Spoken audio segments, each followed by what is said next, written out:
నంద్యాలలో కొద్ది రోజులుగా భయాందోళనకు గురిచేస్తున్న మ్యాన్ ఈటర్ చిరుత ఎట్టకేలకు బోనులో చిక్కింది. పచ్చర్ల టోల్ గేట్ సమీపంలో ఏర్పాటు చేసిన బోనులో కుక్క కోసం వచ్చి చిరుత చిక్కింది. 3 నెలలుగా పచ్చర్ల గిరిజనులకు కంటి మీద కునుకు లేకుండా చేసిన చిరుత మెహరున్నిసాను చంపింది. బీబీ అనే మహిళ దస్తగిరి అనే ఫారెస్ట్ వాచర్ పైన దాడి చేసింది. చలమ వద్ద రైల్వే కూలీలపైన దాడి చేసిన చిరుతను ఎట్టకేలకు అటవీ అధికారులు బంధించడంతో స్థానికులు ఊపిరి పీల్చుకుంటున్నారు.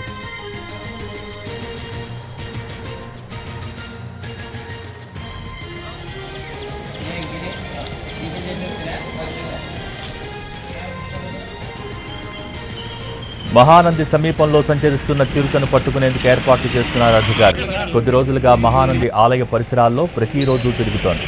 దీంతో భక్తులు భయాందోళనకు గురవుతున్నారు.